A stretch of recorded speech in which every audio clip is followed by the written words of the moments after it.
Today on Off and on the Clock, how much should you be adjusting your ranks based on how the Chiefs players were sitting at a recent Mavs playoff game? We're also going to talk about some contest integrity issues and then dive into a very fun new tournament up on Underdog. It's the Greyhound single entry, $35.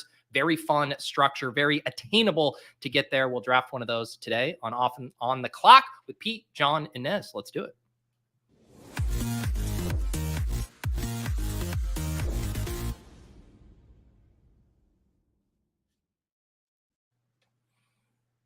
All right, we are live here. Nez, it was a game time decision battling the elements down there in Texas. I've seen some, horror stories from some of you guys like in the ship chasing Discord. Didn't seem like a very fun time, but glad you have emerged here. Yeah, thankful to be here.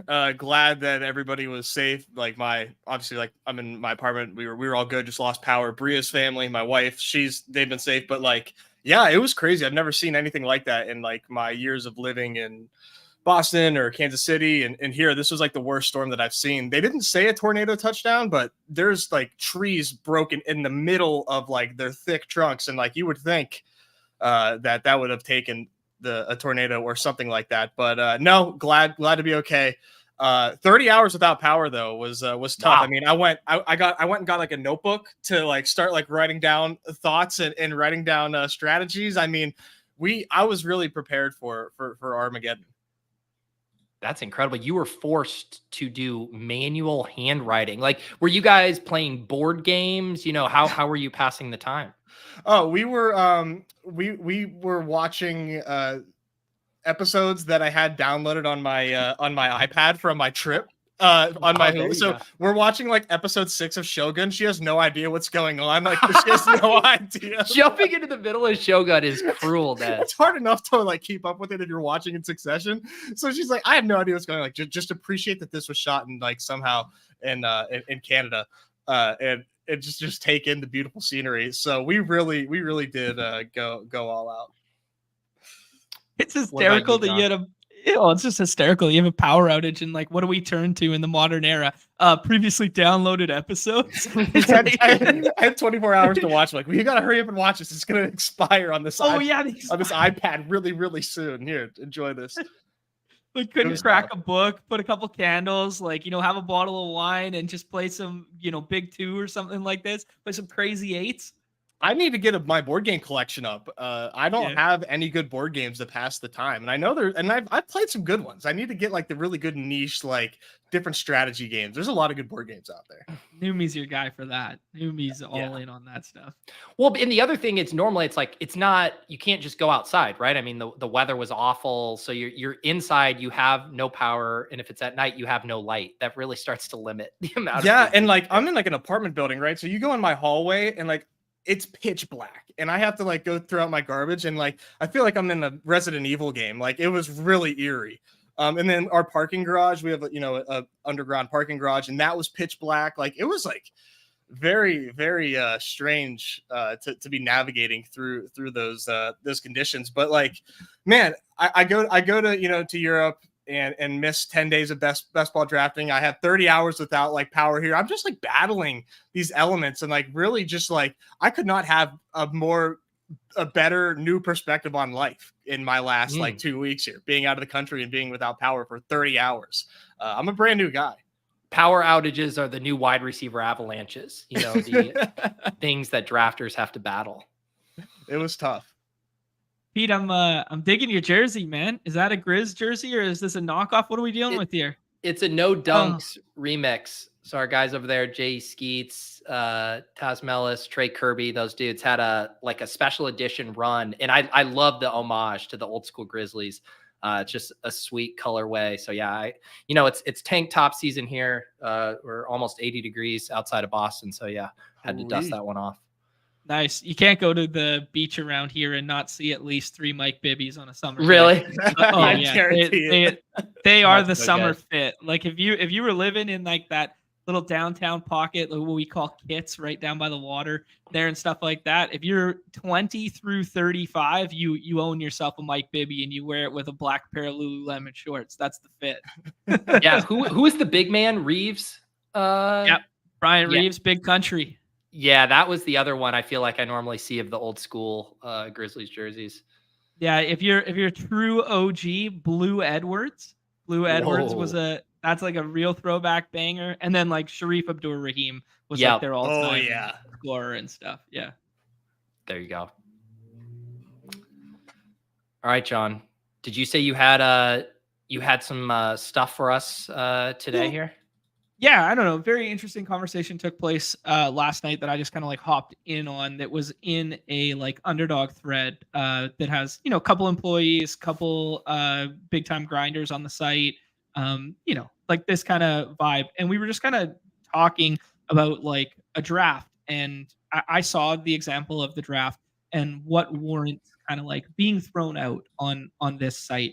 And I think our mindsets are a little skewed in terms of like what a season long draft needs to like criteria needs to be met to be thrown out.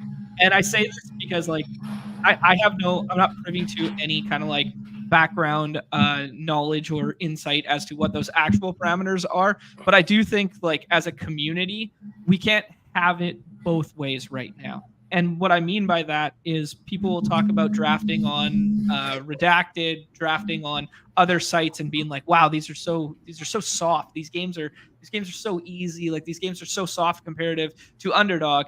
And then on the flip side, be like, "Hey, these drafts need to be thrown out when someone reaches 20 picks above ADP 3 times in an Underdog draft." Like, you're just a direct benefactor of that, and that doesn't warrant being thrown out.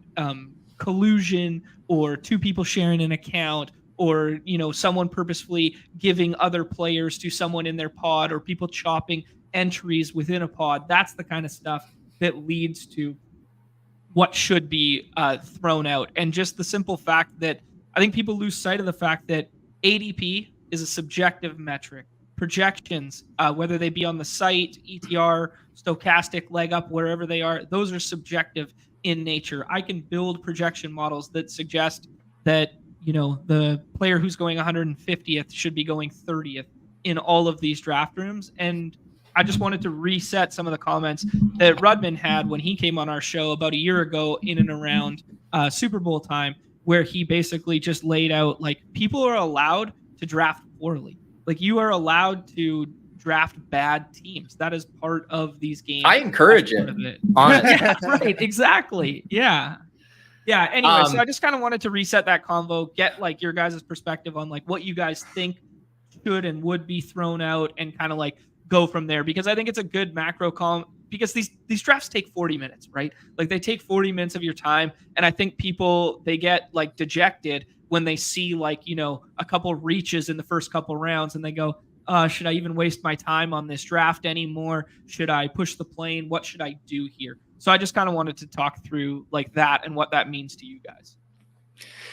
Yeah, I mean, the first thing when you brought that up, and I wasn't in this conversation, but it had me flash back to, drafting the dailies in NFL this year. And there was always like a little bit of hypocrisy with it, right? Where it's like, if someone else got a crazy combo, everyone's crying, throw it out, get this thrown out. And yet the grinders will often do literally hundreds of drafts trying to chase that unique combo in a draft. Like, that's almost the fun of it, is like, oh, can I get this one time this falls and I'm able to get CMC paired with this wide receiver that's actually really hard to get by ADP. And it's like, it kind of has to be like one or the other. Like, you can't have it both ways. And it seems like it is this. It's also when people talk about the BBM structure, right? And generally they're just saying, whatever would have worked best for me last year, I want to do that again this year. Where it's always driven a lot of times by self-interest, where it's like, can you really zoom out and ask yourself what's actually best for the site? Not just best for me in this contest or best for my teams, but what is actually best for the health of the contest. And I think if you do that and you don't agree that them monitoring and hawking this closely is a very good thing for everyone, then I don't know why you're playing, on this site. Like, that's kind of how it would boil down for me.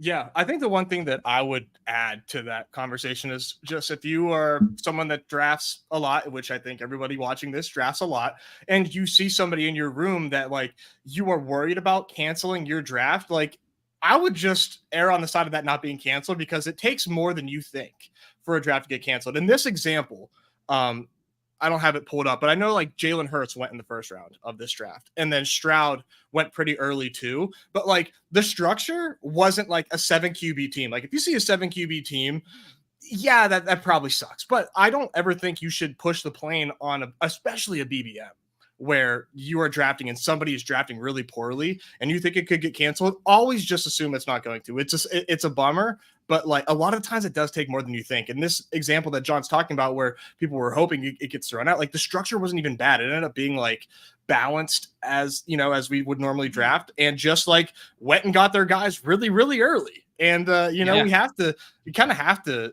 welcome that. We can't be policing these drafts that hard. Not to turn into a slippery slope, but it kind of does become a slippery slope. And that's way too much work for the draft team to be monitoring a draft like that. And adding that much subjectivity would just be not a good look. Exactly. Because you're just layering subjectivity on top of subjectivity. And I do like that you guys brought up the daily example as well, because like the daily example is kind of apples and oranges to me, because like a projection standpoint for one isolated instance on one isolated day is so much stronger than the entirety of a season, right? So we can differ by like 5 picks on like a daily contest, but we probably can't differ by like 20, right? But on a season long format, we can definitely differ by 50, and if your set of projections, if I input my projections and you input yours, Nez, like we could definitely be like 100 picks apart on some guys. And for me to get all those players on that same team, I do have to, in quotations, reach. But the notion of reaching is entirely subjective, right? Because it's just relative to ADP, which is also a subjective metric. So I encourage people to just allow other people to play. And just because something is, 30 picks of ADP value, like that's a fictitious metric as is, right? Yeah. Yeah, I just did a draft on the Swolecast where there was a red BadgeBro drafting like a wild team, like a 3 quarterback, 3 tight end team where he had elite QB and elite tight end, like a structure I would just never do. I don't want that team thrown out just because it's weird. It's like, no, let people do weird teams. Let them reach for players. It is like, to me, I care about collusion. I care about taking players who aren't in the player pool to where everyone has an advantage in that draft. That's, unfair to the rest of the contest. But yeah, and also on the flip side of it, when something is thrown out, like to me, it's like you think of that as, slippage or the cost of doing business.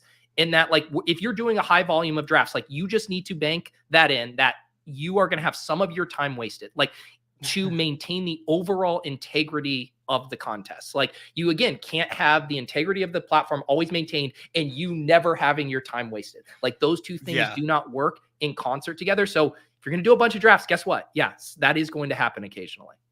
Exactly. And the other thing I would encourage is like, just because a player has a badge or does not have a badge doesn't mean they're a good quality player or whatever. Like Nerdy Tenor is playing on our site. He's in these daily streets. He's trying to run a module. He has no badge, like he is in these lobbies, grinding the baseball streets right now. And he has no badge. Like if you see him do something crazy, like take, 535 plus ADP guys and do it from the front end of draft, like that doesn't mean it should be thrown out. He's making a concerted effort to do so. Whereas if you're in a draft room with me and you see me do it, like those things, one shouldn't be thrown out simply because I have a badge and he does not. Like the player archetype also matters in this discussion, I would say. Yeah, for sure. I don't know. I must just run Pierre. I think we had one on the show, right? A little bit back when we were doing, was it a daily or something? We had, or no, maybe it was when we were doing some NBA ones, right? Didn't we have like Snap one thrown out? It was either on the club or on off and on the clock. No, it was an NBA one. It was an NBA one. Yes, you're right.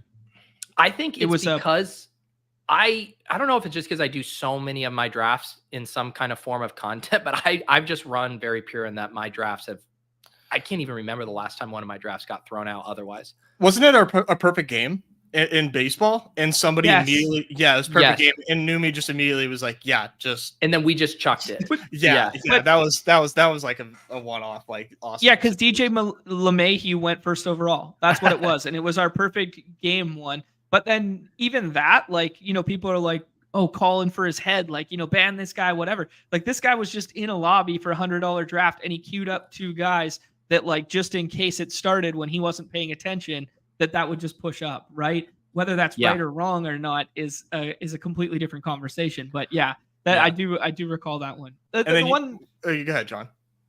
I was just gonna say the one last thing that I would say is like BBM has like 622,000 entries, something like that. That's like 50-ish thousand drafts out of like I think it's like almost 52,000 drafts or something like that of 12-person drafts.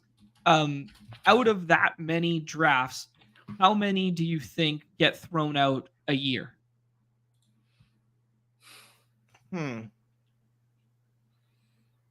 That's a good. I mean, I would guess probably over 100. I would bet. I was gonna say 100, but I have no idea. Like less than 1%.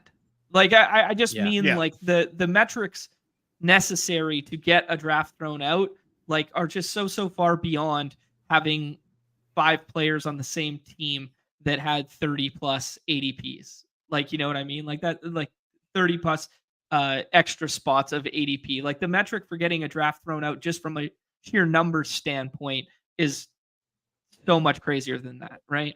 Yeah. Anyways. All I was going to say was that I thought it was funny. We talked about this last year, and Pete kind of made the comment of like saving some of these drafters from themselves. Like if they're just actually just really bad but constantly getting things thrown out, you know, and then you eventually just like, hey man, you can't draft anymore because you're so bad. and you're saving them money and saving the games too. It's just kind of funny. And that's what we've talked about it before. And I guess like one of my only things that I didn't necessarily I love the payout structure for BBM, but one of the elements of having the regular season payouts that I liked is that you could have people approaching the draft like really differently, where it's almost like someone's approaching it from like an eliminator standpoint. You know, it would just try to optimize for floor or whatever. And I'm not saying that's exactly how the regular season prize structure dictated you play it optimally or whatever, but I like the idea of people approaching drafts from really different angles, and that can mean different strategy things, like that 3 QB 3 tight end example I just used. And so I want that. Like it's no fun. We're all going to like battle our ideas and, you know, talk about what we think is optimal in these drafts, but it would be no fun if everybody did the same thing. And I love it. Like our draft, again, the one we just did on the Swolecast, JJFC, who's a badge bro, great drafter. Like he goes out and gets his guys. He's reaching, he does not care about ADP, but he like drafts good teams. Like someone might be like, man, he's hemorrhaging ADP value. And it's like, I don't care. Like that's not the type of drafter you're trying to protect against the integrity of the contest. Exactly. Yeah, well put. Good real life example. I got to thank our guy Chad here, throwing out a BadgeBros membership to someone in the community there. Much appreciated. Yeah. Anyways, that was kind of my my TED talk for the day that I wanted to hit on there. That's funny. Niels Farley obviously does a lot of great data and viz and stuff with Underdog data set. There's a column for draft I looked at a weird draft created field. Oh, I thought that was actually like weird draft. I thought the word weird was in that descriptor. in that. Like with an underline. Yeah, I was trying to read that. I was like, oh wow, that's that'd be a funny like 1 or 0. Again, like going, not to harp on this too much, but I like that, you know, people always talk about the super teams on Redacted, and like that's a scary thing. You show up to one of those playoff pods, you have a really good team, and you're like, how the fuck did this person get this team? Like it's truly just absurd. Like it's nice that when we go into these underdog pods, there's going to be good teams, but I never worry that someone had like an unfair advantage in a room, that they were able, yes, they might have gotten in a slightly more advantageous room than me, but they didn't get in a room that was unfair to the playing field in a way that makes it nice. You're tabbing through the teams and you're never like, what the fuck? Like that's a comfy feeling to be in when you get to the playoffs. Yeah, absolutely. Do you guys want to hop in a Greyhound here? I think we got to talk about this Chiefs one. Did you guys have any thoughts on why Rashee Rice was sitting on one side of the court and why Hollywood Brown, Nez's boy, was sitting on the other side? I think Pete was pretty close to it, right? Like Pete put out a very funny short talking about how in May you can just wish cast the hell out of your teams. He said Rashee Rice just got there late, and yeah, he did. He was, you know, he was being very careful, driving very slow, just going the speed limit on I-75, probably a little bit of backup going southbound. I mean, it's kind of crazy right now, and so he just, you know, he didn't get a seat. I mean, I don't know if you saw J-Mac, who's been sitting courtside for like every Mavs game, said that they actually got kicked out of their seats so Dirk could sit like in the better courtside seats. So it's very possible if Dirk wasn't supposed to be there and he bumped them down, whose seat did he take on the court side? It could have been Mr. Rice. Ooh. And maybe he was just doing the most selfless thing, and then Mahomes takes note of that, and that's actually a notch in his belt. Yo, this is double spin zone narrative. He was driving slow to the arena, so showing new maturity from Rashee Rice and showing selflessness by giving up his seat for Hollywood Brown. Yeah. Incredible. It's too easy. I just want to ask real quick before we hop in the Greyhound. Are you guys drafting Rashee Rice? And if so, how much? Because I have a lot. Interesting. Yes, I've been taking him. I'll give a little spoiler. I recorded a Deposit Kingdom video yesterday. I actually did my Greyhound bullet for that video. And the premise was, I call it my God Take the Wheel draft, where I let ADP draft the first 5 rounds, just whatever the top player is, and then I make it work. One of those ended up being Patrick Mahomes in the early 5th, which then presents you with a really interesting dynamic because you don't have Kelsey, Worthy, and Marquise are going to be gone by the time it comes around. And then I had to have the conversation with myself. Am I going to reach for Rashee Rice? Because that's really the last viable stacking candidate. But you can check out that video when it drops to see how I played it. But I like him as that like wide receiver 5, wide receiver 6. You know, I haven't been clicking him when I'm like thinner and I've done more detours and he's my like wide receiver 3, but I love him as like a hammer wide receiver 6. And then you stop at 6, maybe you do 7 or stuff like that. But yeah, I mean, Gretsch, I haven't got a chance to read it, but was already writing about like perfect storm candidates for really like good winning situations. Yeah. And it is the perfect spot too. And it's like, if you just universally were like, I'm going to take the cheapest piece in these ambiguous situations, like over the long term, I think it's probably the most dominant strategy. Obviously, you're going to be wrong. There's going to be spots, but it's like, just take the cheapest piece. Right now, Rashee Rice is pretty significantly the cheapest piece. And he's the one variable, the one constant in this offense that we know. We saw what he can do. We don't know what Marquise Brown's going to look in this offense. Xavier Worthy's a black box. I love Xavier Worthy, but he is actually a constant in this offense in a way that makes that price even more interesting. Yeah, I couldn't agree more. I'm at 23% across like all of my, my mix of drafts. I've only done 11 Best Ball Manias, but I've selected them 4 times in there. I'm just going to keep taking them. And if he gets cheaper, then I'm just going to, dollar cost average that shit and get as much of Rashee Rice as I can because, I think Gretsch made a really like that whole article of like perfect storms candidates. He made one a case for Bijan too, which was like really, really sharp in my opinion. But yeah, no, he's so right about the Chiefs. And and everyone knows it, right? Like this is such an improved Chiefs offense. Somebody's going to smash. And I mean, maybe Rice doesn't smash advance rates, but hey man, who doesn't want that in the fantasy playoffs? I mean, come on. Yeah. The one thing I keep coming back to that feels weird is like we've done this song and dance with the Chiefs and like wide receiver tethered to Mahomes for like so long. And the thesis is always the exact same. It's like, well, whoever emerges is going to smash associated with that. And I can't think of anyone who's smashed outside of Rice. Yeah, that smashed. Yeah. I mean, didn't Juju have like one good year? Or did he? Yeah. But like, maybe I'm misremembering it, but yeah, it was like, okay. He didn't bomb of those options, that was the year, Sky and Tony were going ahead of him. Cause I tell you what, man, I think that makes taking Mahomes in drafts like very fun because I think Mahomes could have a monster season and then like you just get the cheapest pass. Like you have like dibs on Rice. And I mean, you kind of have to take him maybe like 6 picks ahead of ADP if you do take Mahomes and maybe you miss on all his pass catchers. But like that is such an amazing bailout on Mahomes. And man, I'm just so stoked on him. I'm probably gonna end up having a lot of Mahomes just because like if I don't get a falling Worthy or Brown, like there's Rashee Rice for me. Yeah, I like it. And I think the Juju. I guess. Oh, I was just gonna. Oh yeah, go ahead. What's the Juju stat? The Juju stat was he had the second highest receiving yards for a season of his career at age 26 in his 1 year in Kansas City of 933, and he had 3 touchdowns that year. He had 101 targets. Yeah. Yeah, so that was not the year I was remembering. Must have been back in the Pittsburgh days. The last time he was good. The 2018 season where everyone declared him. You guys remember going into the 29 season, Antonio Brown was going to be leaving. He was 23 years old, and everybody was like, "This is dynasty wide receiver 101." Yeah. Oh, and yeah. He came off that 1,400 yards, 111 receptions, and 7 touchdowns, and then never again until that Kansas City year.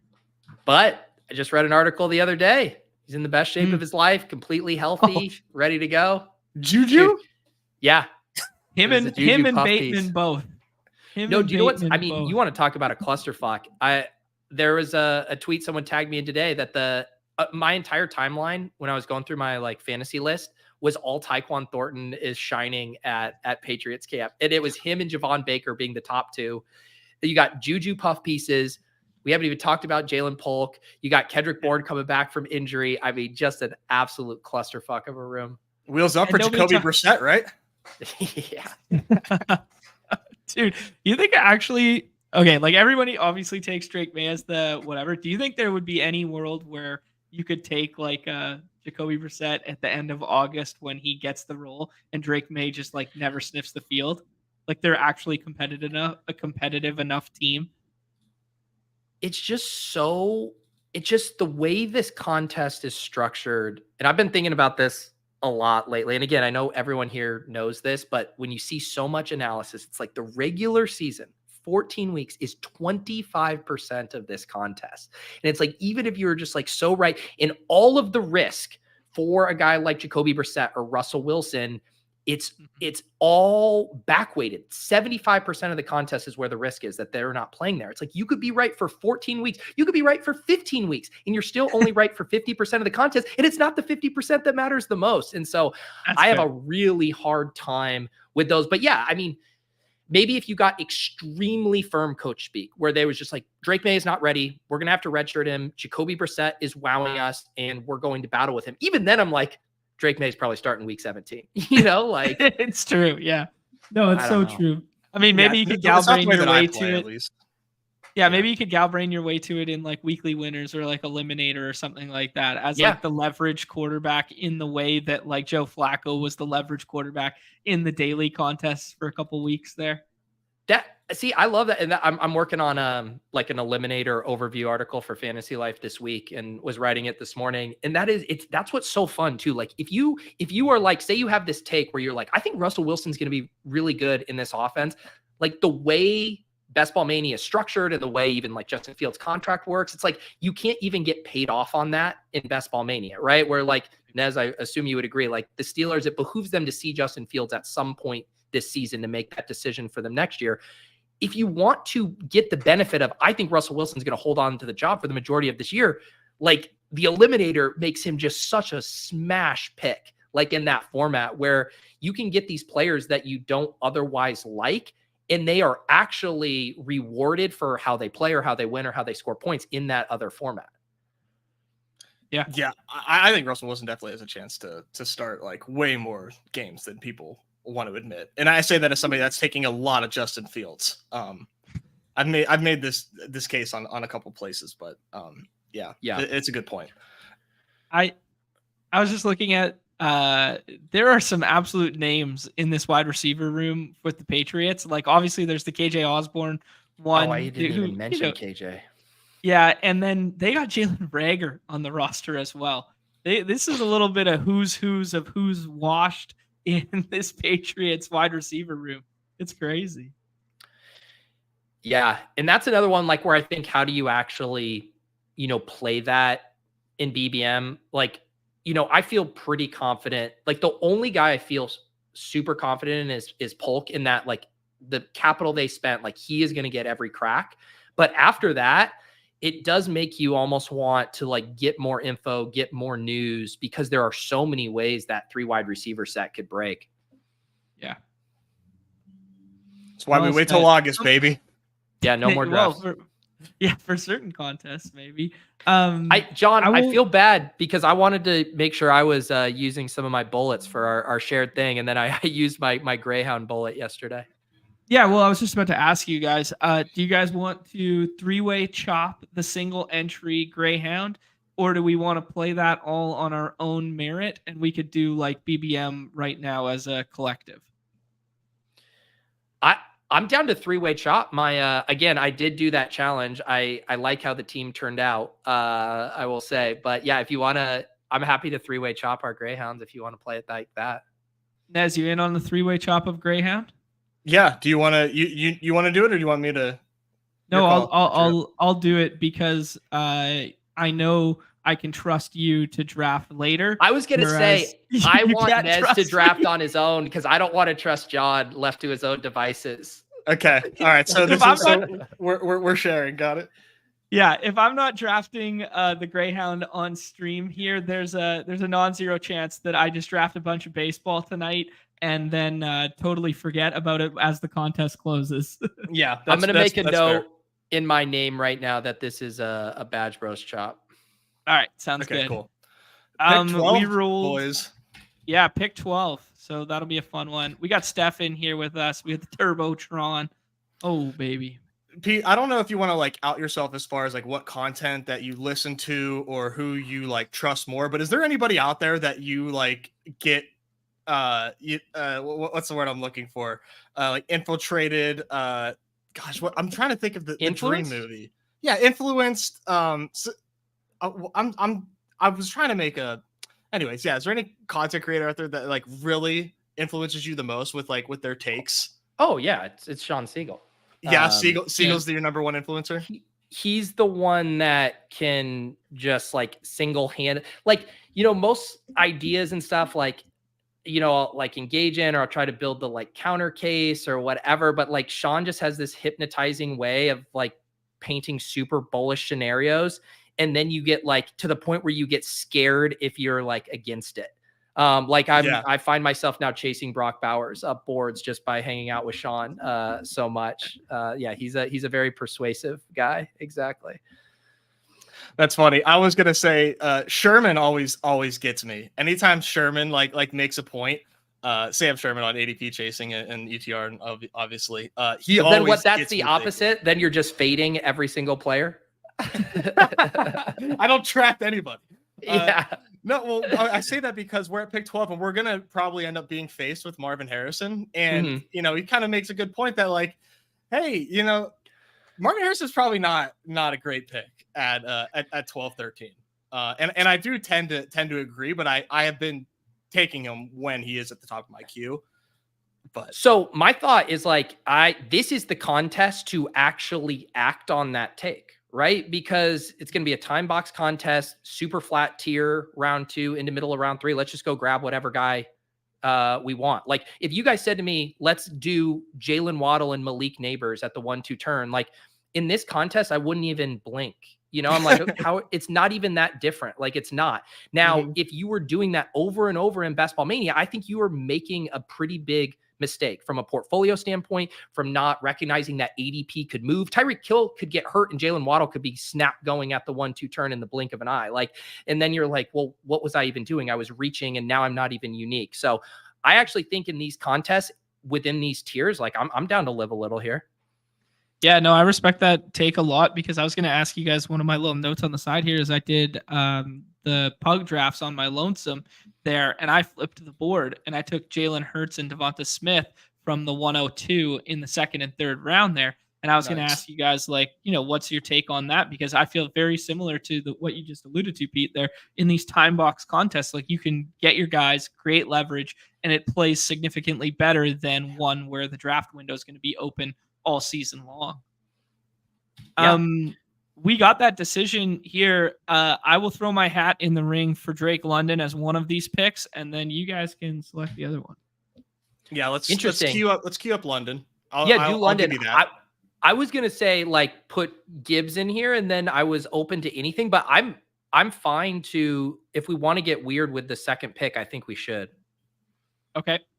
All right. So London as one of them, and can we do London and Waddle? How about Waddle complete opposite side of the draft board? I don't think there'll be any London Waddle teams in here. Yeah. I'm in. I'm down. Former Waddle Bull. over here. So I'm not off the train yet. This is the 4th year breakout, baby. It's also an intelligent player to do it with because it's one that always stays on the left side. Like he's a tier break player, right? Like Neighbors sometimes falls back to the other side of the board, especially in, some other contests like weekly winners and stuff like that. But like Jalen Waddle never falls back to the right-hand side of the board. Nope. And he won't in this contest. Like you're absolutely right. Like we might have gotten a 0.1 or whatever the single number would be here. Yeah. And because too, it's like, there's the kind of correlation dynamics where the Tyreek Hill drafter or like say if they fall to the 2-3 turn, then the CMC drafter will often do like HN Waddle together. Or if you take HN at, the second to last pick of the second round, you come back around and grab Waddle. So I think the Tyreek Hill and those two being there has definitely pushed up the ADP maybe a little bit more so than the others. The other one is that he pairs well with the San Francisco stuff if you're a week 16 bro. So anytime that Ayuk or Debo are on that side, people do like the Waddle Ayuk or whatever. Just a little wrinkle additive incentive with correlation. You flex in the week. I still don't have week 16 memorized. So you're neither. You're making me get the note cards out, John. Goddamn. I only got a couple. Actually, it's ingrained in me because I did weekly winners on the show yesterday on my lonesome. So I was jumping back and forth from the schedule. So I kind of accidentally learned a lot of stuff yesterday. Accidentally. Yeah. Impressive. I have like my top 6 favorite playoff teams or playoff schedules here. Well, you can't just say that. Yeah, you can't say that and then show the flashcards and then not indulge. This is top secret. Okay. Ben Sinnott at 22 there. Is this person trolling us after our whole contest integrity issue? Testing our integrity issue here. Let's go. Oh, we ain't Lord. pushing the plane. We're battling through it. Why? We're not pushing the plane. The fact that it's Ben Sinnott and not like anybody else like makes me like wonder like is this a ruse? Like it had to be Ben Sinnott. It couldn't be anybody else. Mm-hmm. Yeah, putting out the you can't waste my time, guys. You can't waste my time like this. somebody like Pete, man, that has every minute on the calendar. I mean, I wouldn't want to waste his time either. Let's see what happens here. Yeah, this will be the determining factor. I mean, is this a star method gone wrong? Like, all right, okay, all right. You're bad, buddy. Who does Washington play? Yeah, do they have any? No, that doesn't correlate at all with Tyreek Hill. But oh my god. I'm good. I chalked that up as a misclick. He had a star. The time bank ran out. You're allowed to make misclicks. You know how much money I've lost on misclicks in my life? Like, I wish I could get that fucking money back. That's all right. My guess is it is the thing, people go into their draft. If you're drafting now, you're pretty into rookies. You say, hey, I'm doing my one bullet. I want to have Ben Sinnott on this team. I want to make sure I don't forget. I'm willing to reach a little bit. Let me put him in the queue so I can grab him in the 12th, 13th round if I need to. Next thing you know, I don't know, your kid falls down. They're crying. They need a glass of milk. You run over there. You come back, and you've paired Tyreek Hill with Ben Sinnott through 2 rounds. Exactly. Then you say to yourself, and then how do I recover with Jalen Hurts? Yeah, well, that's what I'm about to say. How do you recover here? Well, you correlate week 16 with Jalen Hurts right there. Washington Eagles, week 17 or week 16. Oh man. All right. So what do you guys like? Just kind of, I don't have ranks in here. We just have ADP right now. I can drag and drop some ranks if you guys want to, but yeah, I don't know. What do you guys like? Where does your mind go instinctively with this like London Waddle start? Well, I mean, if Kyron's going to keep falling, then I'm probably going to put my hat in the ring for old Kyron Williams there. But yeah, probably not after you just said it out loud, but yeah. Nobody knew that Kyron Williams 12 picks past ADP was a good pick until I mentioned it. It's so true. You had to go with the Blake Corum is skyrocketing up boards narrative. Yeah, you're right. I should have said that. That actually makes a lot of sense. I wouldn't. Dude, I think Devontae at this price is sick. I love this start with these 4, man. Me too. I will hear you guys out on anything else, but I would just snap take these 2 if I was drafting. Well, I'm snap taking Devontae no matter what, but at this price. But I'm happy. Again, you want to talk about a rare combo, right? Where there will be, there'll probably be some Waddle and Devonta teams, right? If you took Waddle in the middle of the second, come back around, grab Smith. But the combo of the Smith fall with these three together is very fun. Do you have another pick here, Nez, other than Kupp? No, this is kind of crazy getting these two guys this far past. I mean, I know it's only 7 picks past 80, 3 picks past ADP or whatever, but this is Kupp for me. I mean, it's Here's another fun thing about this. Again, thinking through the most frequent combinations. I mean, the Cooper Kupp Puka combo is one of the chalkier ones. It's perfectly correlated by ADP. Drafters love doing the Marv Puka Kupp, tons of Puka Kupp, setting up that double stack. We made a very conscious choice. Obviously, Puka wasn't available to us here, but we are pairing, going with this build where a lot of people who do have Kupp are going to always have him with Puka, which I think is kind of another fun angle, because even if Puka goes earlier, sometimes that Puka drafter would, try to take Cooper Kupp coming back around if he slips. So I think we're getting a very unique start here. I'm definitely one of those double stack guys. I love taking Kupp and Puka together. I've seen some discourse about maybe, not doing that. Is that actually detrimental? But me, one thing I like doing this year, baby, is correlating teams and give me that passing attack. Well, I don't think their ceilings are negatively correlated. They might be negatively correlated in terms of week to week output, where they both smash on a given week. It's got to be a pendulum swing, one or the other, kind of like Waddle and Tyreek. But pairing the two together and they both have a 22+% target share just seems so plausible, and you're just so happy to have that. One other thing we should do real quick, especially when we're on this side of the board, is talk a little bit about this structure, because it is one of the nicer structures you will see. And I do think it kind of alters, how we think about this. There isn't, I know you mentioned the week 15, week 16. This might be the least week 15, week 16 tournament. It's 2 of 12. And then I believe, is it 1 of 5, 1 of 4, and then the 50+ person final? 53. So it's essentially 1 of 6, 1 of 5, 1 of 4, and then a 53 person final here. So, I mean, the week 15, awesome. 16 pods are so small. I mean, beating out 5 to 4. So you're not worrying about any bringbacks at week 16. You were trying to get your 4-person thing there. I do think kind of if you can lightly feather in some week 17 there, just because that 53 person final is, still a decent grouping, but this definitely pushes me to the bigger team stacks. Not caring about 15 and 16 as much, making big bets on offenses, I think. Yeah, I fully agree with you there, Pete. I would actually say it deters you from doing week 15, 16 bring bets because it pigeonholes your build to be similar to other people if they're thinking that way. So not only is it not a positive tiebreaker, it's actually a negative tiebreaker because it's the same tiebreaker everyone would be using who's drafting this contest at this point in time. Yeah.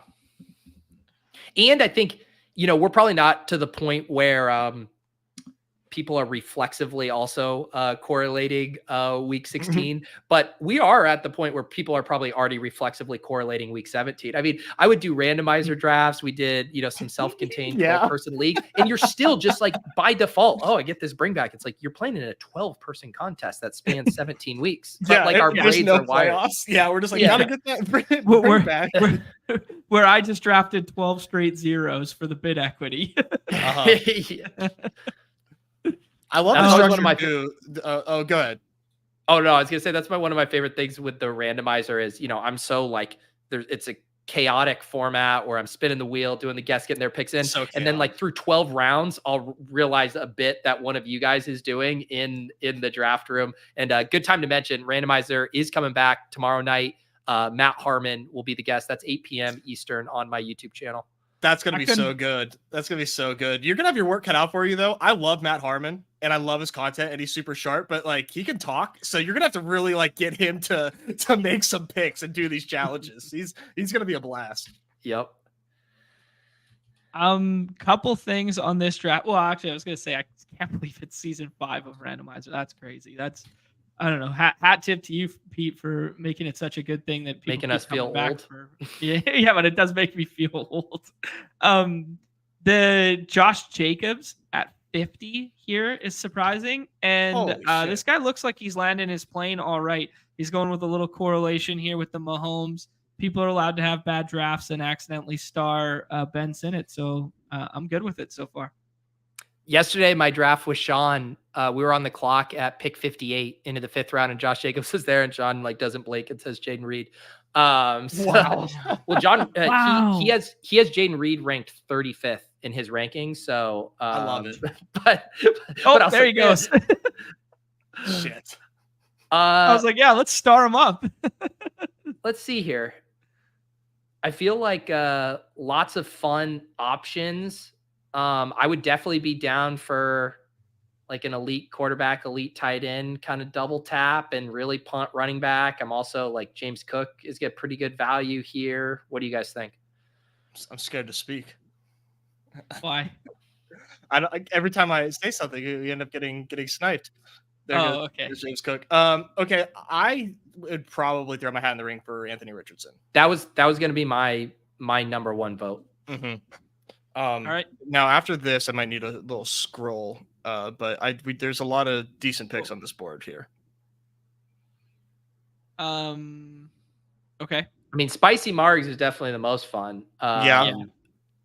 That's who I was clicking. And a little double correlation with Drake London opens up a little Kirk Cousins later. All right, let's do Pitts because I keep punting tight end and like every single time and then ending up with just the worst trio you've ever seen. I did my first punt tight end team in a long time on the Swolecast earlier. And I kind of like, I grabbed the only type of players that I really like with it. And it was, I think you'll actually like this room. It was Pat Freiermuth, 2nd round value, Ben Sinnott, and Mike Gesicki. That was like, I was like, if I'm going to like cobble together some upside, like in this, I do that like all the time. Yeah, it's like I have like 3 teams with that trio. I think. Yeah, Gesicki's a fun one. He feels like a really nice bailout option at tight end there. I mean, we've seen him catch the ball before, like being like a pass catcher, not like a great one, but an actual like pass catcher over a blocker, and in a fun spot with Cincinnati there. Going as late as he does feel like kind of cozy. As your tight end 3 in those type of builds. Yeah. And it's not like none of us, sometimes like when I hear like pushback on any of the tight ends, even the elite tight ends, where it's like, okay, are they really going to put it together for a full season? It's like, no, like none of us are living under the illusion that Mike Gesicki is going to break out this year. No. But it's like, could he give us a spike week game in the fantasy playoffs? Like that's literally all we're asking for at that cost. Like even if it's like you look at the Cade Otton thing, what his win rate was last year and how abysmal he was basically every single week except the one game where he just went absolutely nuclear and it made him an awesome pick. It's like, could Gesicki do that? Could Gesicki have a 2-touchdown game and 100 yards one random week where Jamar Chase gets bottled up or whatever? Absolutely. Yeah, for sure. I mean, we've seen worse from tight ends there. Like we've seen games from Tanner Hudson where he goes for like 2 touchdowns, I think. Hey, easy. Put some respect on Tanner Hudson there. Come on, preseason legend. Preseason legend. Man, John, doesn't this kind of remind you of the OG BadgeBros days when Numi would just like get up and leave in the middle of a show here? I kind of forgotten about that. He used to do that quite frequently. It's those damn cats. It was always those cats to like break up a fight or someone soliciting at his door or something. It's like, it was always like someone knocking at his door, like he was in a fucking Seinfeld episode or something like that. Like, nobody has ever knocked at my door, dude. Like Amazon guy doesn't even knock. He just drops that shit. Like who's just knocking at your door in the middle of like, Wednesday afternoon at noon? You got to get through a couple gates to get to your front door, John. That's why. No, if only it were true. Oh, dude. In the middle of our stream, can you believe it? We got a best ball summer part 2 drop, graphic drop on Underdog Draft. Oh, okay, I'll pull it up. Yeah, get that pulled up. Okay. Oh, dude. Okay. Interesting. It's actually was it from the draft account or was it from the main account retweeted it? Okay. I went to the draft account and first thing I see is fucking Pete in a tank top. I was like, I just tried to look away from Pete in a tank top. And we're staring at Pete in a tank top. Speed drafts. Are we going to get a 15-second clock, a 10-second clock? Yeah, I think so. I don't know why it's not showing up there, John. Maybe go to the main account. Yeah. That's weird. Maybe they blocked you. Wait, it's showing up. I just pulled it up there. Oh, what the heck? Did they delete the tweet? They might have deleted the tweet. Oh, okay. Okay, we'll see. No, it's not. Yeah. I just clicked it a second time. Why aren't you seeing it? It's Canada. The Canada firewall. Try. I'll drop the direct link to the tweet in the private chat. See if that works for you. Okay. Watch this timeout. Seth's saying that it's okay. Hope saying it's there. There we go. There you go. I don't know what's up with your feed. The marathon. Is that going to be a 1 week clock for every pick? That's got to be their season long. The cumulative. Style, the right? cumulative. Yeah. Yep. Mm-hmm. Okay. 2 million. Nice. All right, go back to the board. Yeah. Back to business. Interesting. So those are the same 3 contests at the top there, and then they added the marathon, and they added. Sorry, what was the other one called? It looks like a speed clock. Calgary Flames. Where probably 15-second clocks, and I'm really excited about that. They gave that $1 million for the prize pool. That's crazy, and that will be really fun. And I'm excited to see how that tests. And if that does well, we might see a lot more 15-second clock contests in the future, which is something that a lot of people are asking for. So very cool. Very cool indeed. We have no running backs. This kind of feels like a decent running back pocket here. Yeah, this might be Ramondre for me. This is a great running back pocket. I think we double tap 2 running backs here. I'm an idiot streamer with no player takes. If you guys have preferences in this range. I like Ramondre. Okay, Ramondre can be one of them for sure there. And then the second one, I would vote for not Zamir White. That's just kind of like one of my little stances right now. Yeah. Let me check JMO's Instagram.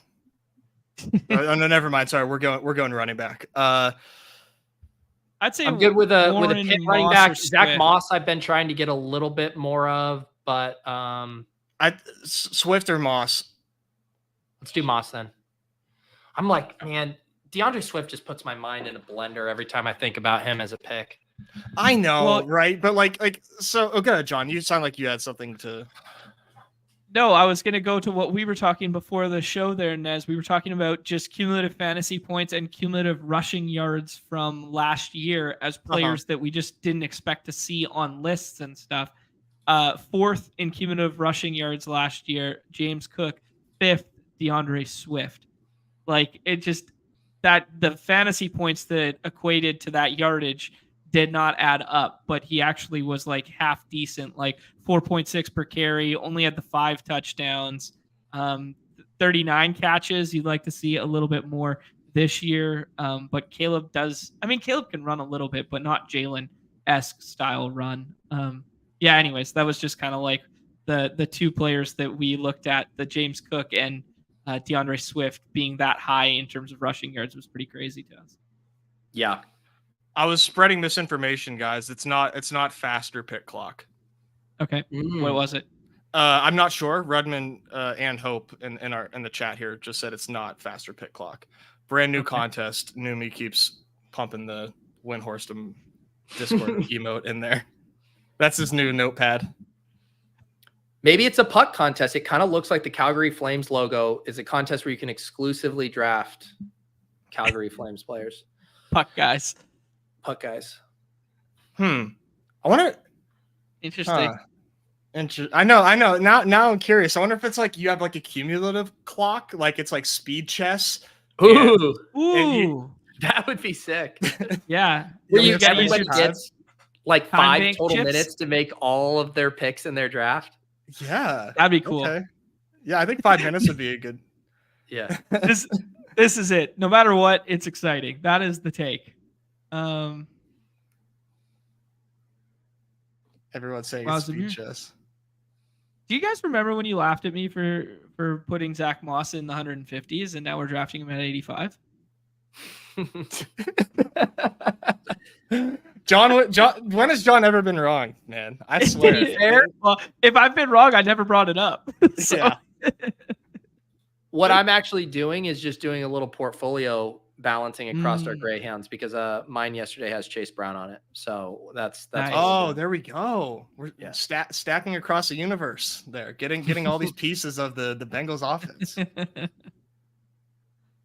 Do you guys I mean, this is one thing that I've thought about, and now especially when we stream and so many more people are streaming and sharing equity and sharing bullets and stuff like that, I do envision something like Stake Kings kind of esque for best ball season, where like people who don't have the capital, who have the time to draft, and you put up stuff like that, or equity swapping like third party sites, like that sort of thing. Do you guys think that's like an inevitable situation, markets within markets with best ball?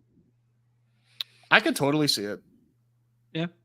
Yeah, I think it's a little, I mean, the thing with the poker stuff or even DFS, right, is you get that immediate, it's like there's 2 levels to the tying up your money with that. Like, I think it makes it a little less, like, I think the cool thing about Stake Kings is getting to have the like communal sweat with someone.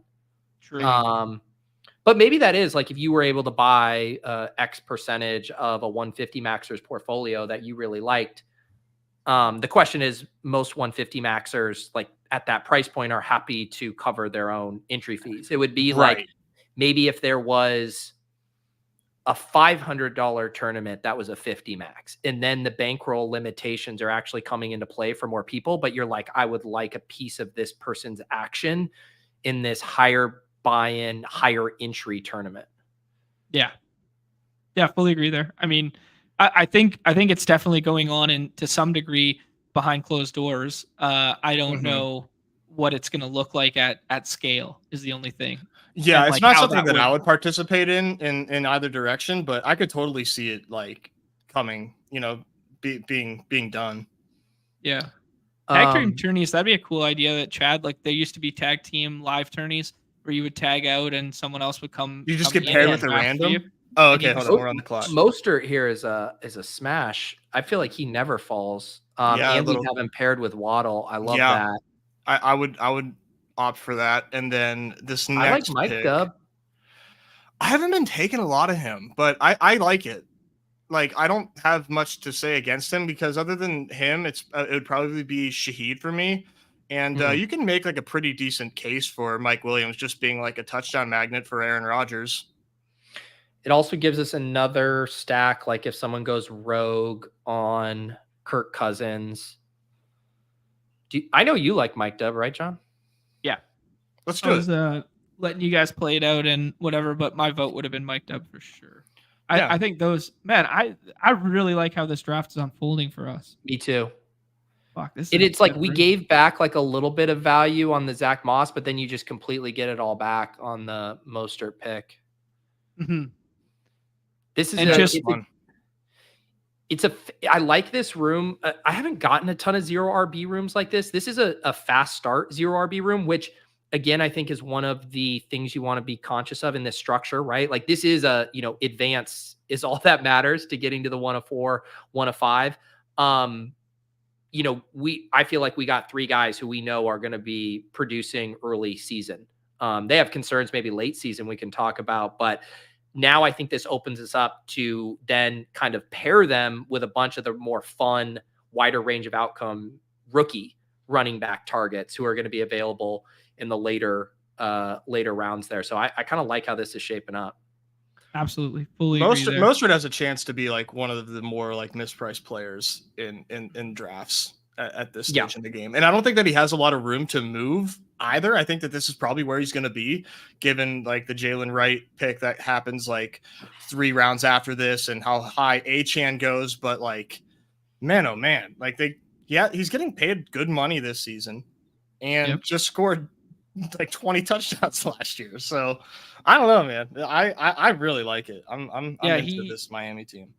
He scored 17 points per game in underdog scoring, which was 3rd amongst all running backs last year, behind only Kyron and CMC. He scored the 2nd most cumulative fantasy points in all. He actually had a higher fantasy points per game output than Achane, but HN obviously 11 games versus 15, and some of those he was like an 8-touch player, so he was more efficient on like the isolated ones. Very interesting. I mean, like he just I was using when we were doing the weekly winners, it was interesting because all the running backs push up way higher than in this format. And I don't know if that's right or wrong yet, but I was using the analogy of like, hey, this is week 2, I think. I was building a team that was a Buffalo onslaught and a Miami onslaught.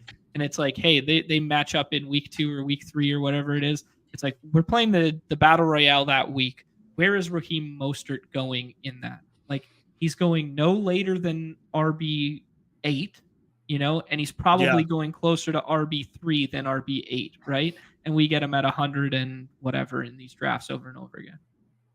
I haven't done any fast weekly winners. That'll be fun to I'll probably end up getting some 0 RB builds over there. I think that 0 RB can still work in weekly winners. You might just have to wait a little bit longer for the season to play out to really have that team hit its stride, but I don't see how 0 RB can't be effective over there.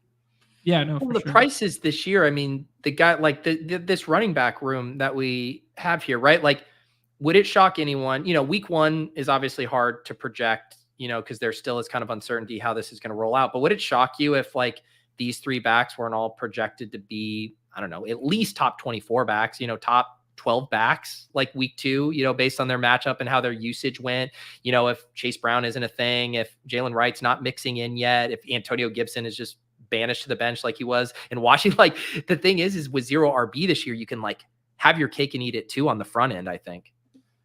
Yep.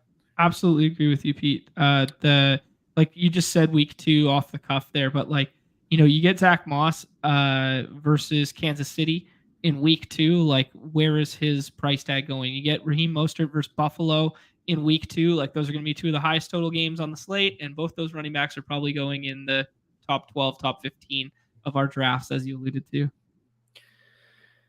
What is Adam Thielen's ADP? You just went here at 128.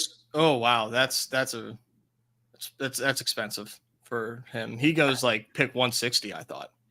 So one conversation we should start having real quick, so it's not as rushed, is the Tua decision. I feel like this is always a tough spot when you have the elite quarterback and you have other cheaper quarterbacks.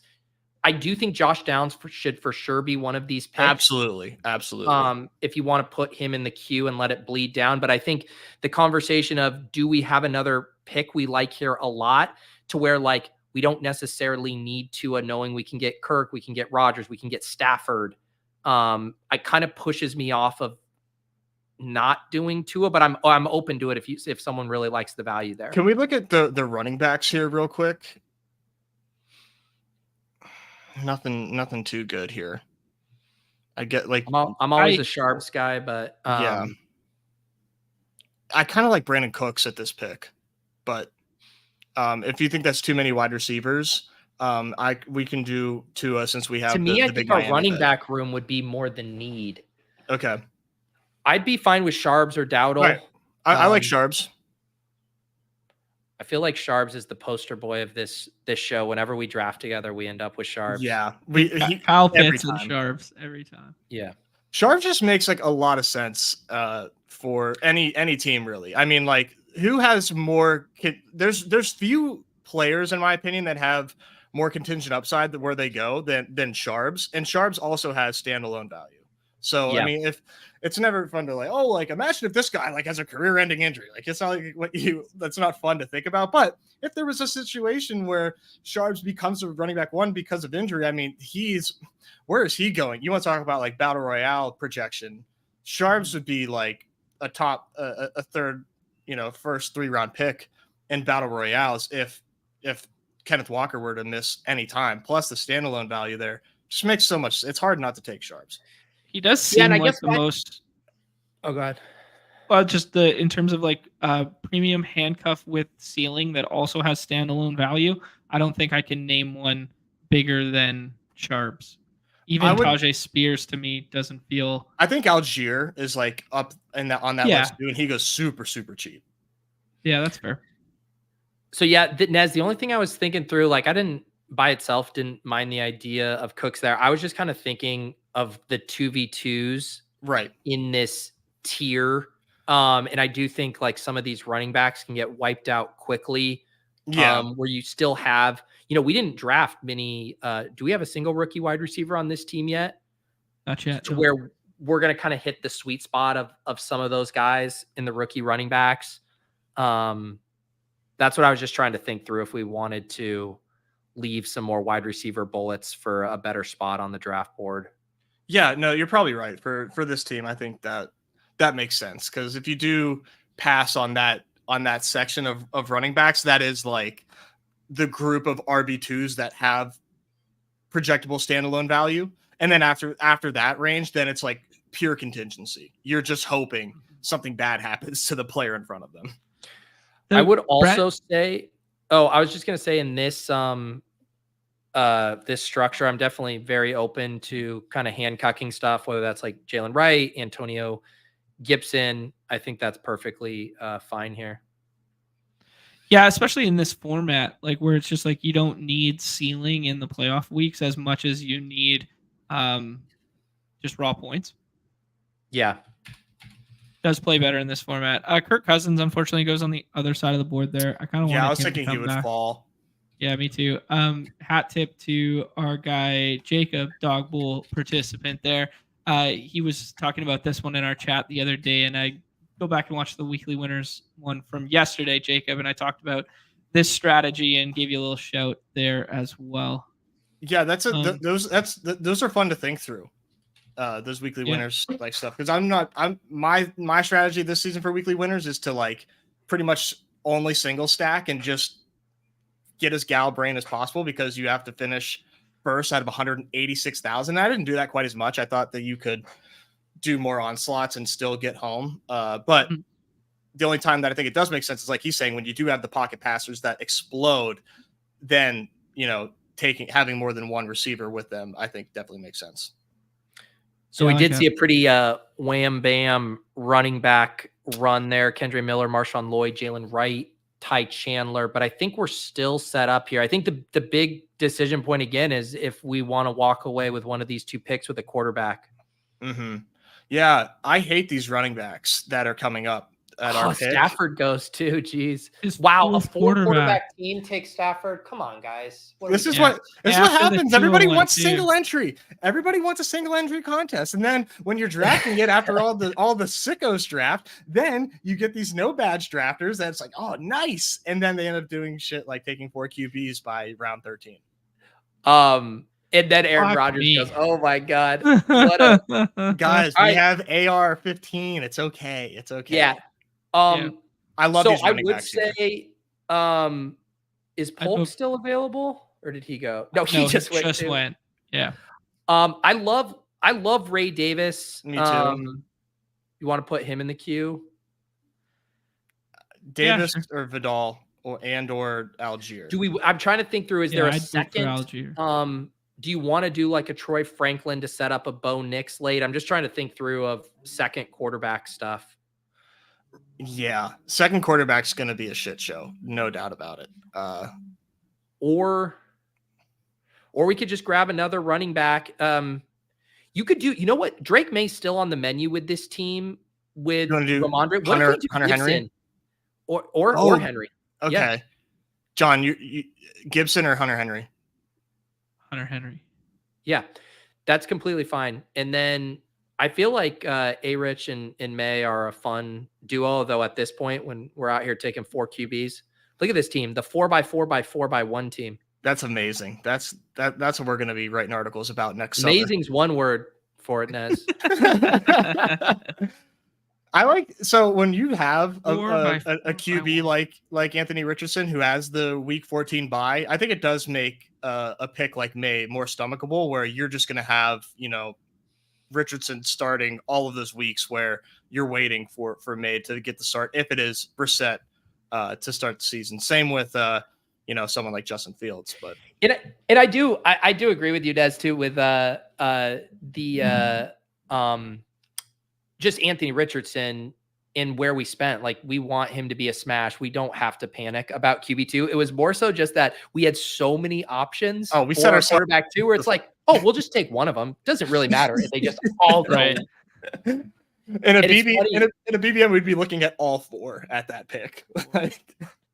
Well, Yeah. and there's this trickle down effect too, because it was the 4 QB drafter took Tua, which he wasn't going to make it all the way back to us. But it's just like, if you don't take Tua, then that pushes Stafford down 1 or Rodgers down 1. I will float that even though this is an AR-15 team and we spent some capital at like that 5 pick, that I'm low-key in with the bye week bros, and with the way this structure advances, that taking a 0 at quarterback in the playoffs would be like the worst possible thing you could ever do. And like, this team's strong enough that we can make this a 3 quarterback build. Yeah, for sure. Okay. Like, I know, like, this is where the draft starts to suck. I've been feeling good until round 15. Fair enough. I mean, I think everybody feels that way, though. No, of course. Yeah. Like the BBM build, I would 100% just go 2 quarterback in this. For whatever reason, I don't know, this contest and the structure of this contest, the size of it being considerably smaller, where you don't have to hit the effective nuts, makes me want to take 3 quarterbacks. Yeah. I think it's fine. And like, go back to our structure. We're pretty balanced. We have strong wide receivers. We have strong running backs. Like, even this is a 0 RB room, I think we've attacked it well. We're obviously fine at tight end. So how many more picks do we have?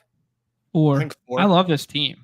I really do. So one of them is obviously for sure a QB. So that leaves 3. One of them I think is for sure a running back. Okay. And one of them is probably for sure a wide receiver. And then we have a true luxury pick that I think in this case should definitely be a 3rd quarterback. I agree. Yeah. Yeah, I think that makes the most sense. So in terms of quarterback, like, just thinking through potential plan, Gino doesn't stack, Levis doesn't stack, Deshaun doesn't stack unless you do something like Elijah Moore with him. We could do like Fields and May, but that doesn't feel great.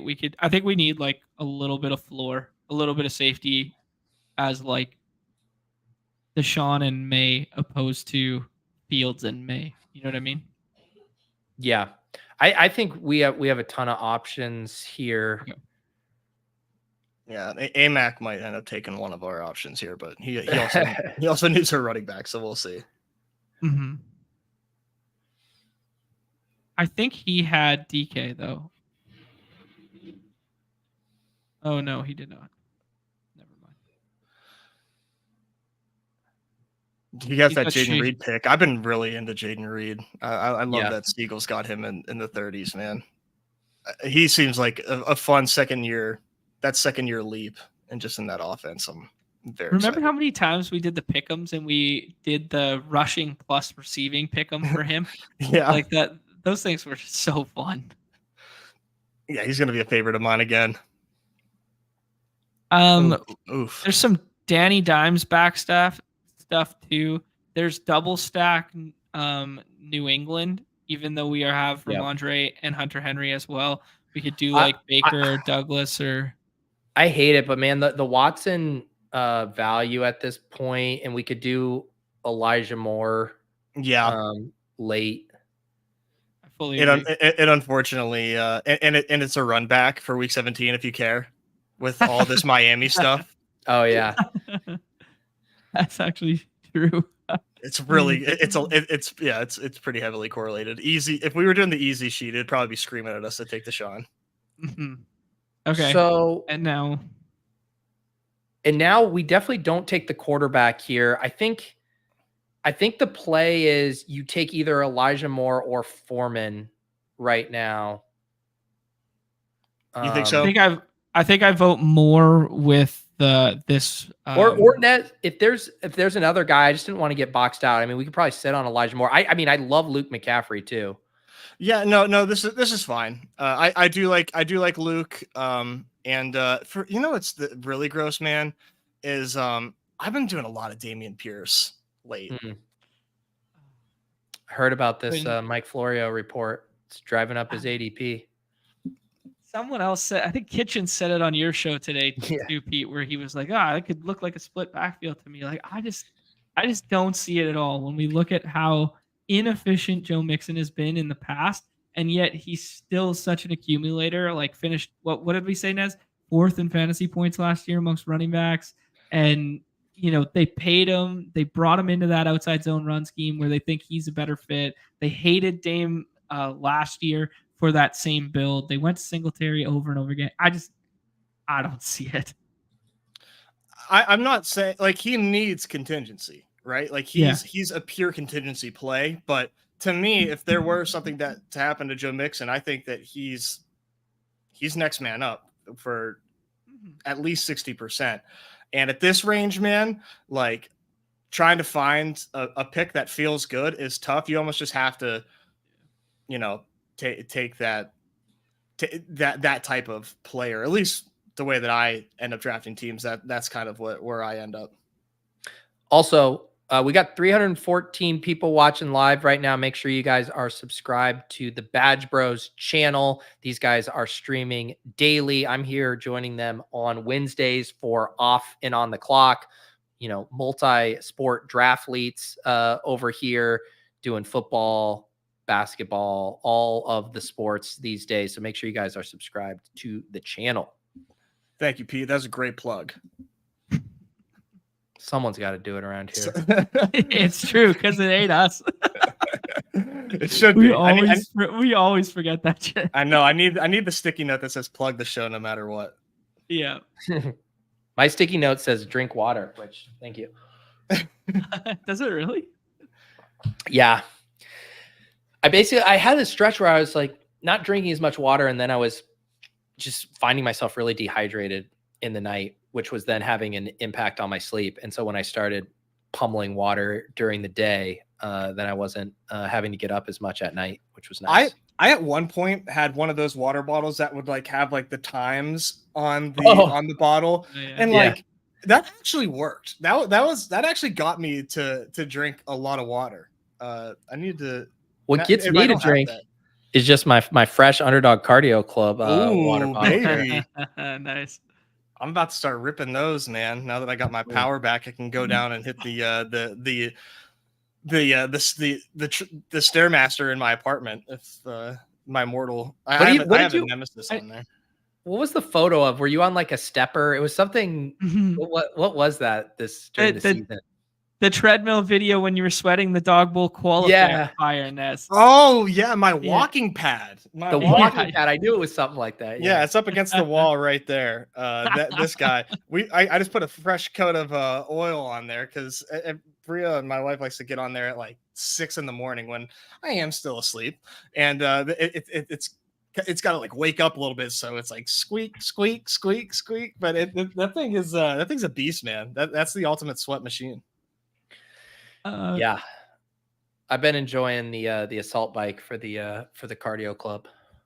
Yeah, I would like one of those. I just got an Instagram ad too for like a full like adjustable rack that is like a self-propelling treadmill that you can do, because I do a lot of backwards walking, and it looked like it was like well suited for that. I'm like getting ideas for once my house is created, what kind of equipment can I sneak fit in there, either in the garage or upstairs or something.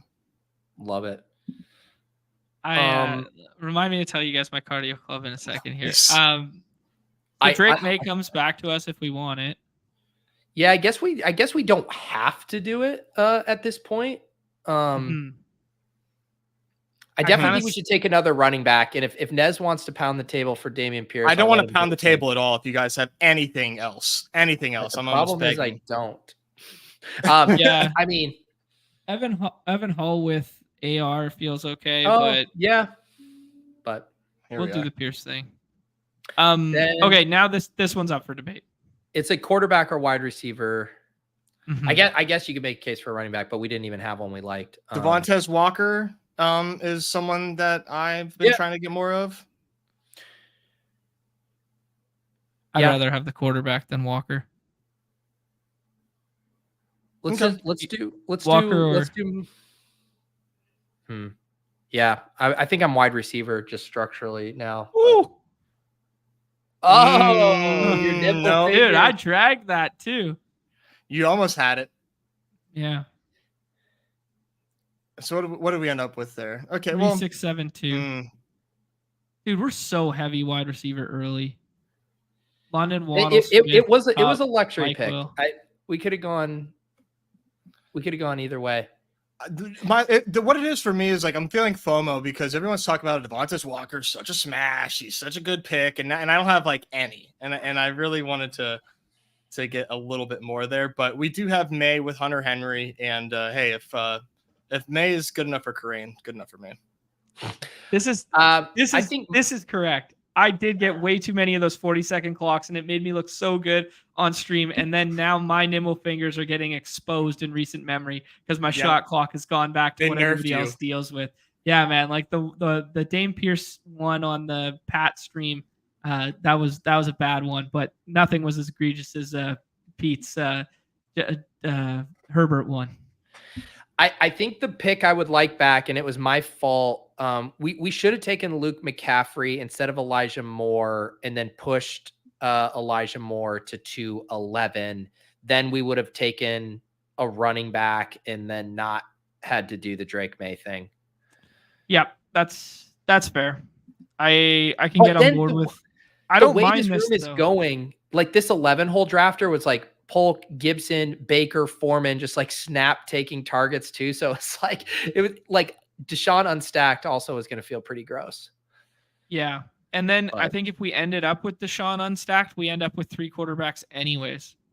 Right. So I think the only reason we contemplated only 2 quarterbacks in this build was the fact that we did take the Elijah Moore pick. So yeah, a little chicken egg there. I had to tell you guys, so I did a ride to like a cancer fundraiser ride on Saturday or Sunday morning there, and there's 2 legs of it. One's 75K and one was 45, and I did the 45, but I wanted to turn it into a cardio club because it was an outdoor ride for this whole thing. So I ordered the thing we were talking about on Amazon where you can clip it to the front of your bike and put your phone on there to do it. And it was fucking pissing rain, so I just pushed the plane on the track, and then I was just like, all right, man, I'm not even gonna try and log this. I don't know, to be honest. I didn't even go back and look. It was this. It was a palm. Okay. Let's see it. I think it was. It was either. You auto this? Do you have guardrails up? Yeah, I have the guardrails up. I had rankings and the guardrails up. Maybe it wasn't the palm. Maybe it was the last. I don't remember which one it was. Maybe you're lying. No, I would not lie to you. I love that you got Max in there, dude. That makes me so happy. I don't know which one of these it is. It wasn't the golden because we did the golden on stream. Anyways, the fact of the matter was I was just like, oh, I can't even fake this. Was dumping rain on your screen while you're trying to ride, and I was like, whatever. But I'm gonna try the outdoor cardio club ride now that I got the clip for it. Love it. All right, let's recap this team. Then I got to run. Go for it. Yeah. So 0 RB team here. The quarterback room: Anthony Richardson, Deshaun Watson, Drake May. We will not be taking a 0 in week 14. But then to not take a 0 in week 14, we then all kind of realized the ADP value on Deshaun Watson meant we didn't need to force a third quarterback. The running back room, I think, came together nicely. Ramondre, Zach Moss, Raheem Mostert, Zach Charbonnet, Ray Davis, Damian Pierce, 3 early season production guys, a couple of contingent bets, and then a rookie in Ray Davis. Wide receiver room was very fun. Did a little reach to be unique at the 1-2 turn with London and Waddle. Doubt you see too many pairings of those in this contest. Don't dupe us, bros. Then get Devontae Smith and Cooper Kupp coming back. So we get that 4 solid start, wait, and then grab Mike Williams, Josh Downs for stacking purposes, Elijah Moore for stacking purposes. Normally nice to have like 1 rookie wide receiver in here. Didn't break that way for us, but we will survive. And then Kyle Pitts and Hunter Henry, those 2 fit together like perfect puzzle pieces.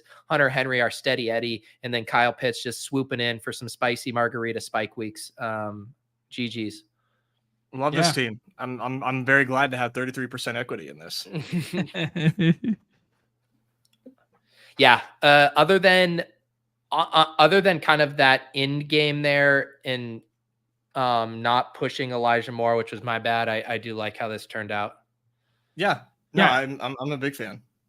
I really like this team. I guess the only thing I could fully agree with you guys is these last 3 picks, or these last 2 picks in particular. I'm pretty comfortable with 3 quarterback stuff, but like just I haven't been targeting Elijah Moore or Dame Pierce, but they do kind of fit the build, so it's all good.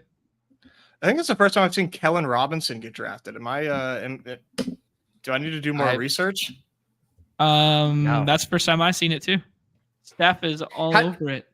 What happened with the Ben Sinnott drafter? Did they land the plane? Oh, you already know they didn't. I mean, they took, honestly, it doesn't look that bad. Well, let's see. Montana. Yeah, it was that one. Montana to Rice. You'll never forget that username. Montana to Ben Sinnott is what he's going to need for this to pay off. Dude, Jalen Hurts and Patrick Mahomes, Pacheco, Chubb, Ford, Dobbins, Mitchell, CH, Tyreek, JSN, Lockett, Judy, Pearsall, Bateman, Shark, Sinnott, Kittle, Goddard. I mean, it's not getting thrown out. No, it's just a misclick. If you put Sinnott at the bottom of his tight end team, like I would just assume that this is just a normal bad draft. Yeah, seriously. If you just flip Sinnott to, I don't know, any second round wide receiver, this team is cromulent. It's not that bad. No, it's not bad. They recovered. They honestly, I mean, I'm just gonna shut up. Put your foot in your mouth, Pete. All right. Do you guys have other stuff you are doing daily streaming stuff here? I don't want to force a shutdown. If you guys want to keep rolling, I just got to run. No, I think done for the day here. I mean, we could tap into a little baseball stuff there, but not going to lie, kind of ill prepared for it and have some real life stuff to do. But Nez, if you want to roll with some MLB.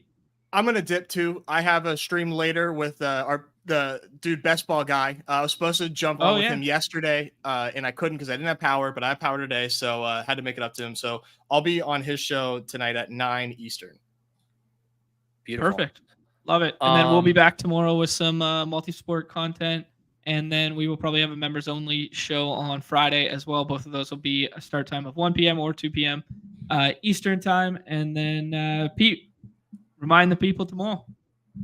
Yeah, tomorrow 3 shows. We got Lulz 1:30 on my channel. We got Ship Chasing as usual. I'm sure we'll be drafting in some kind of contest on Underdog tomorrow.